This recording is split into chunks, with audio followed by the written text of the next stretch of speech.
Welcome to PACTcast. This is the official podcast of PACT here at William Peace. A couple of quick announcements. This Saturday, come out and help us with the Share the Pies. We're going to meet at the Pacer at 9:45, and it'll go from 10 to noon. Also on Sunday. Making some pies? We're not making pies this week. We're packing pies, or packing the stuff to make the pies. And then on Sunday, Men of Peace is going to the Newbern House. That is not in Newbern. It is here in Raleigh. It's on Newbern Avenue. Wanted to make sure that was clear. They're going to meet at the Pacer at 9:30. Transportation is provided for both of these events. Chris, what happens if you get 20 hours of service? Oh, that's a great question, Maya. I'm so glad you mentioned that. We have a great PACT t-shirt that you can get if you do 20 hours of community service and can verify it. We have veritable sizes and designed by our very own Dalia Epps. Maya Overton also put in some submissions. I guess mine's gonna make the cut. Yeah, it was good. It was hard. It was a hard thing. We did a blind test up here over the summer break, and it was who got the most votes. So there's our quick announcements. That only took 1:30 seconds. So that's all right. Today we are going to talk, as you can see there on the screen, about protesting. Now, we are intentionally going to stay away from the flag protesting because we feel like that's pretty well been discussed, and there's not any real new angles that we can go over. And we pretty much, I think all three of us, by the way, we have Maya Overton and Clay Griffith with us here for the time being. We have Clay, and then we also have Maya. Clay will be leaving us. Yeah, I think we can he can't officially say that. It's not official yet. But anyway, and we also are all going to pretty much assume that everybody has the right to protest. So the fun thing that we're going to talk about is the kinds of protesting that what are the most effective, what are the least effective, what are some good examples of protests, effective protesting, bad examples, and whatnot. Now, I have to ask, as far as, let's just jump right into it. If you look at the civil rights movement, there were two camps. There was the peaceful protests and the violent protests. Martin Luther King obviously was on the peaceful. Malcolm X, non-peaceful. And that's painting both with broad strokes. Clay, what do you think? Is peaceful protesting the thing to do? Is a violent or more standoffish protest? Is that what is your protest of choice? Like what would you do if you were trying to lead a protest? Well, first off, I'd like to point out that the violent protests are illegal, and they're illegal for a reason. Okay. We have the right to protest as long as it doesn't infringe on anybody else's civil rights. That would include hurting someone else, taking away their... Well, I mean, that's kind of understood in the Bill of Rights under the First Amendment. The rights that all of those are... Yeah, so personally, that's where I draw the line, is when it becomes an infringement on someone else's civil rights, is where I draw the line. But yeah, I agree that peaceful protest is the best and most effective way to get your point across. So I feel like it can often get lost in the form of a violent protest. Okay. All right, Maya, what do you think? I mean, peaceful, non-peaceful, right up into the line of... I think peaceful protest is, of course, the approach that you want to take, from start to finish, but others may see as the need to get, more violent, or not more violent, but increase the intensity of the protests if they see that no change is happening. I don't think that protests are like that are done on purpose.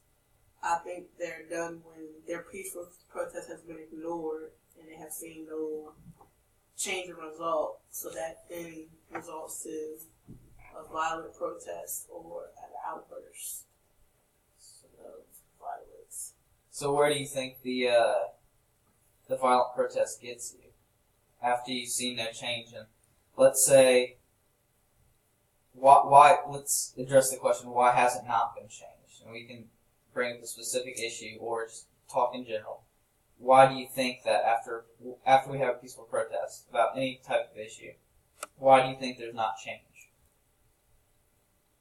I don't think there is change because they feel as though whoever, like say if it's the government or on a certain case or matter, after a peaceful protest, nothing has been changed because they see it as though, oh, they're just protesting for, this long. They're not doing anything. They're just saying a couple words, getting a couple speakers. After that, they'll be gone within a couple of weeks. And that does happen. I think that's why no change sometimes is made because we don't have people who stand by what they, feel is right because they, it's like a brief moment, like they protest 1 minute and then it'll be gone next week.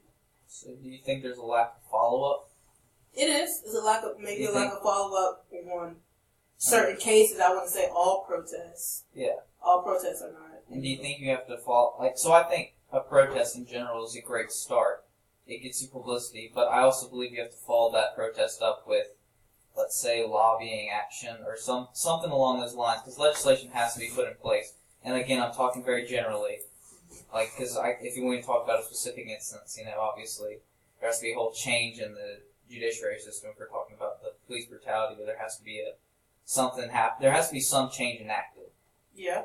But to me, we have to follow a peaceful protest up with legislation, lobbying, and things that are actually going to get changed, and community societal change. That doesn't really happen to me, or that doesn't seem that it happens a lot. It seems like there's just a short burst, and then it goes away, and then nothing happens, and people get mad, like you say, nothing has changed. Now we're gonna do violent protests. But I think that's what the mass media puts out. Like you have, say, okay, if you're speaking on the police brutality, say, unfortunately another victim of police brutality is happening. Yes, you're going to see a mass, peaceful protest in the city of that person or wherever.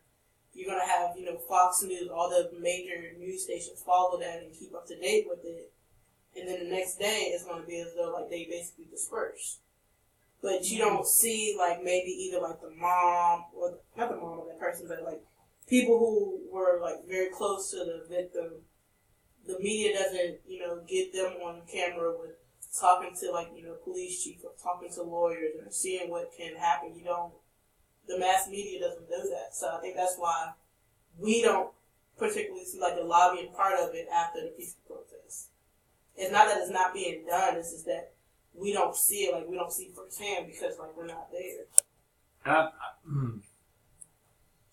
To somewhat play the devil's advocate, and somewhat this is, at least in the world that we operate in today, you have to smash a window to get noticed. And,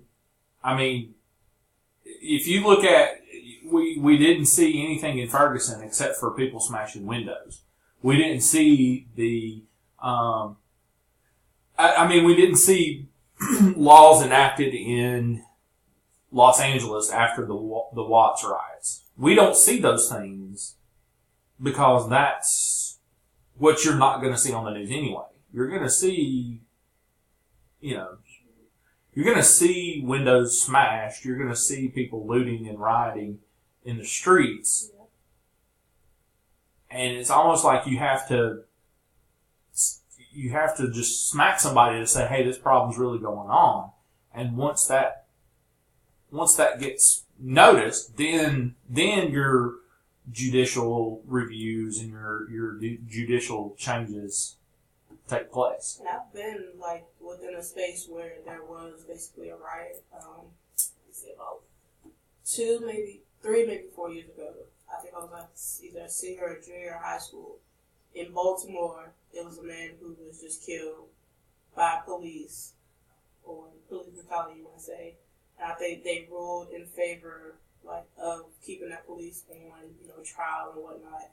And literally people, not even about 20 minutes away from where I was living at the time, people were taking, their aim into the streets, they looted, they destroyed their own property, their own, neighborhood. And I don't agree with that. I do not agree with, the violence of the protest, but they did it because Baltimore has been a city for years that has been like, especially like the low income areas, like there has been no people to help them. So when it's constantly, people in their neighborhoods dying, it's like their anger or their frustration tends to boil, and then they take to the streets and they want to then destroy their own communities even more. It's because they're not being heard and they're being ignored.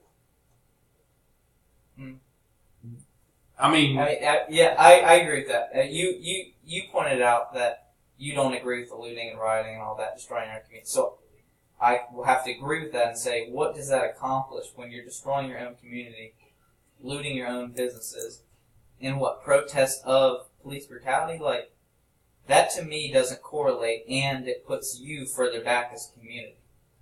So why do that to yourself for a 5-minute airtime or something like that? Go ahead. I think, and what I said, I don't agree with it, but I think what came from it is that they did get noticed. They got mass media attention. Because there were like emails and things, like signals being sent out to like the Maryland state to like let policemen know that they needed extra help in the city and this and that. And I think that led even like just the state governor or the city governor, that let them know that Baltimore, something has to change in Baltimore. Like something has to be done. Well, okay, so here's what we can do. We've got 3 minutes. I know this is going by fast. Here's what I'm proposing.